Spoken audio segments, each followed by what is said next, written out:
మామూలుగా తనుజతో ఉంటున్నాడు. తిరుగుతున్నాడు బ్రో, తిరగడం వేరు. అక్కడ ఎక్కడ గేమ్ ఆడకుండా లేడు అతను. ఫస్ట్ 3 వాళ్ళు ఎవడబ్బాయి కళ్యాణ్ ఏంటి అని అనుకుని స్థాయి నుంచి ఇదిరా కళ్యాణ్ అని చెప్పి ఓటింగ్ పర్సెంటేజ్ హైలో తెచ్చుకున్నాడు. ఎక్కడ తను డౌన్ చేసుకోవాలి, తన ఓటింగ్ తను ప్రతి ఓటింగ్ పర్సెంటేజ్ పెంచుకున్నాడు. మీరు ఇంకోటి కూడా అడగొచ్చు, డమాన్ పవన్ కూడా కామన్ మ్యానే కదా అంటే కామన్ మ్యానే కరెక్ట్ అండ. రీతు వెనకలు తిరిగి తన గేమ్ అంతా స్పాయిల్ చేసుకున్నాడు. ఇప్పుడు ప్రతి ఒక్కరికి నచ్చుతున్నాడు డమాన్ పవన్. నాకు తెలిసి అయితే ఇమానియల్ కూడా క్రాస్ చేసి తనే టాప్ 3 కావచ్చు, అంత డామినేషన్ ఉంది. ఎందుకు వెళ్ళాడంటే సేమ్ తన రీజన్స్ ఏంటంటే తను ఆ మమ్మీ తప్పు చేసినా కొన్నిట్లు ఏంటంటే కన్నింగ్ గా ఉన్నాడు. ఎందుకులే మమ్మీని ఇప్పుడు మనం అనవసరంగా బ్యాడ్ అవ్వడం ఎందుకని గమ్ము ఉన్నాడు. తనుంజని ఎక్కడ నామినేషన్ చేయలేదు తను, ఎందుకంటే భయపడ్డాడు. తనుంజ ఎందుకు హైప్ లో ఉంది, తనని బ్యాట్ చేస్తే నేను టాప్ 2 కూడా ఉన్నాను అట్లీస్ట్ అనుకొని భయపడ్డాడు. తన నామినేషన్ రాలా, ఎందుకంటే అందరితో మంచిగా ఉన్నాడు. మంచిగా ఉండడమే కాదు కదా, ఎన్నో సీజన్లు చూసాం. అవినాష్ ఇలాంటి వాళ్ళు అందరూ ఏంటంటే నామినేషన్ లోకి వచ్చారు, ప్లస్ వాళ్ళు నామినేషన్ లో ఫేస్ చేశాడు. ఇక్కడ ఒకసారి 2 సార్లు నామినేషన్ వచ్చినంత మాత్రం అతను నామినేషన్ అంటే భయపడ్డాడు. ఇక్కడ కళ్యాణ్ ఎక్కడ భయపడలేదు. ఫస్ట్ వీక్ నుంచి లాస్ట్ దాకా ప్రతి సీజన్ బాగా ఆడుకుంటూ వచ్చాడు. అతను ఎవరు? సంజన నేనైతే గెస్ట్ చేయలేదు కానీ రీతు అని అనుకున్నాను. తను అదృష్టం కొద్ది వచ్చేసింది. అది ఎక్కడ బ్యాడ్ అయిందో తెలియదు కానీ ప్రతి ఒక్కరికి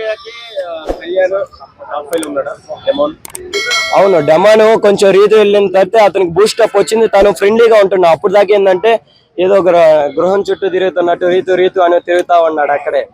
ఎందుకంటే ఒకే పాయింట్ చెప్పాలనుకుంటున్నా, మన పోయిన సీజన్ లాగా రైతు బిడ్డ అంటూ అతను సింపతి కార్డే యూజ్ చేశాడు అక్కడ.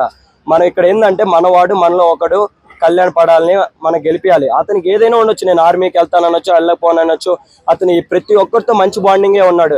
ఎక్కడ పాయింట్ మాట్లాడాలి అక్కడే పాయింట్ మాట్లాడాడు. ఖచ్చితంగా చేస్తుందన్నా.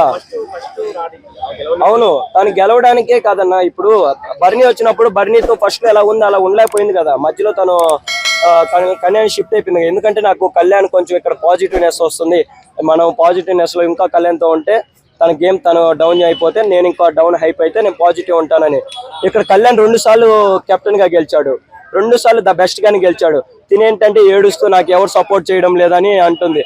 ఆఖరికి మొన్న వచ్చిన రీసెంట్ గా ఫ్యాన్స్ దగ్గర కూడా నాకు ఎవరు సపోర్ట్ చేయలేదు, నేనే ఓన్ గా వచ్చానంటే నువ్వు ఎవరు సపోర్ట్ చేయకపోతే ఇక్కడ దాకా వస్తావా చెప్పు.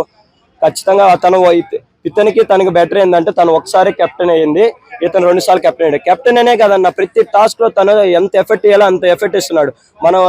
మన 3rd వీక్ లో కూడా తెలుసు, ఇమానియల్ డామినేషన్ చేసి మరి కళ్యాణ్ వచ్చాడు. కళ్యాణ్ ని చాలా మంది నెగిటివిటీ చేస్తున్నారు బయట. ఏంటంటే తను ఏంటో కామనర్స్ క్యాస్ట్లు అది ఇది అని ఎత్తుతున్నాడు. అవసరమే ఉందన్న సెలబ్రిటీ అంటుంటే ఎక్కడి నుంచో వచ్చిన సెలబ్రిటీ కన్నా మనోడు మన తెలుగు వాడిని నేను మనం గెలిపించుకోవడంలో చాలా సరే. ఏం ఆడలేకపోతే ఓకే, తను బెటర్ గా ఆడుతున్నాడు, బెటర్ పొజిషన్ లో ఉన్నాడు. జస్ట్ 3% ఓటింగ్ మాత్రమే ఉంది వాళ్ళిద్దరి మధ్య డిఫరెన్స్.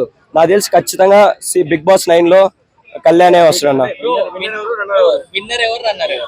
ఇప్పుడు ఆల్మోస్ట్ కన్ఫర్మ్ అయిపోయింది అన్న కళ్యాణ్ అన్న. ఎక్కడ చూసినా కూడా ఏ ఛానల్ చూసినా ఏ రివ్యూస్ చూసినా అంతెందుకు మా ఊరు అతనే ఆదిరెడ్డి ఆ ఛానల్లో చూసినా కూడా కళ్యాణే ఉన్నాడు. సెకండ్ వచ్చి మన తనుంజ, థర్డ్ వచ్చి డమాను, 4th వచ్చి ఇమానియల్, 5th వచ్చి సంజన.